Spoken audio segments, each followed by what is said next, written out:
ইডেনে পাঞ্জাব কিংস খেলতে এলেই বৃষ্টি হয় আর সে ম্যাচ পণ্ডও হয়ে যায়। এটাই যেন ভবিতব্য হয়ে গিয়েছে। গত বছরও ইডেনে পাঞ্জাবের বিরুদ্ধে নাইটদের ম্যাচ ভেস্তে গিয়েছিল বৃষ্টিতেই। এবারও বল গড়াতেই বৃষ্টির থাবা। শেষ পর্যন্ত ম্যাচ বাতিল হওয়াতে মহার্ঘ 1 পয়েন্ট এলো কেকেআরের ঘরে। ইডেনে পাঞ্জাব কিংস খেলতে এলেই বৃষ্টি হয় আর সেই ম্যাচ পণ্ড হয়ে যায়, এটাই যেন ভবিতব্য হয়ে গিয়েছে।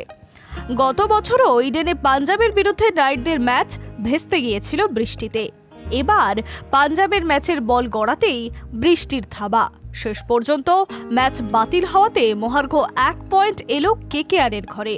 প্রথম ম্যাচে মুম্বাই ইন্ডিয়ান্স, দ্বিতীয় ম্যাচে সানরাইজার হায়দ্রাবাদের বিরুদ্ধে টানা হারে বেশ কিছুটা কোণঠাসা অবস্থায় ছিল নাইটদের। জোড়া হারের জন্য প্রাক্তনদের সমালোচনায় বিদ্ধ হয়েছিল নাইটরা।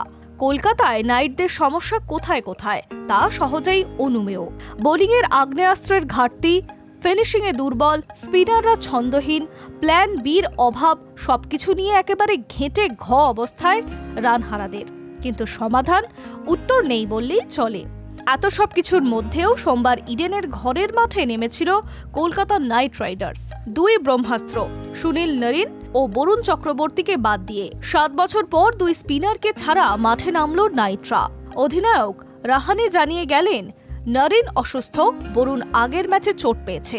আবার এটাও ঠিক যে দুই স্পিনার ফর্মে নেই। এমন একটা ম্যাচে টসে জিতে প্রথম ব্যাট করতে নামে কেকেআর।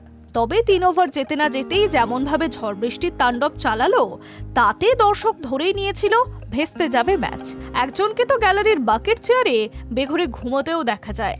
তবুও রাত 11:15 নাগাদ বৃষ্টি কমায় আশায় বুক বেঁধেছিল তারা। মাঠ খেলার উপযুক্ত করে তোলার কাজ করছেন মাঠকর্মীরা। কভার ধীরে ধীরে সরানো হয়। মাঠে নেমে তদারকি করেন সিবিএর সভাপতি সৌরভ গঙ্গোপাধ্যায়। তার সঙ্গে ছিলেন কিউরেটর সুজন মুখোপাধ্যায়।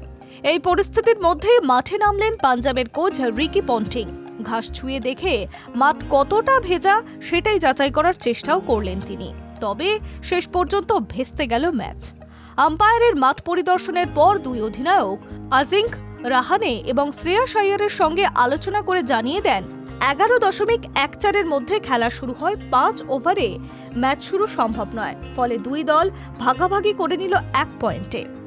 উল্লেখ্য, বৃষ্টি আসার আগে 3.4 ওভারে 2 উইকেট 25 রান ছিল কেকেআরের। ইনিংসের দ্বিতীয় ওভারের চাপে পড়ে যায় নাইটরা। শুরুতেই জোড়া ধাক্কা খায় তারা।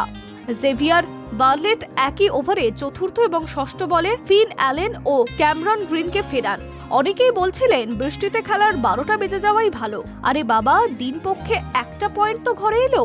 এই ম্যাচের পর পাঞ্জাব কিংস 3 ম্যাচে 5 পয়েন্ট নিয়ে শীর্ষে প্রীতি জিন্টার দল।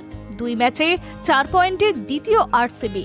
আর অন্য দুই দল ম্যাচে 4 পয়েন্ট নিয়ে রান রেটের ভিত্তিতে তৃতীয় ও চতুর্থ স্থানে রাজস্থান রয়্যালস এবং দিল্লি ক্যাপিটালস।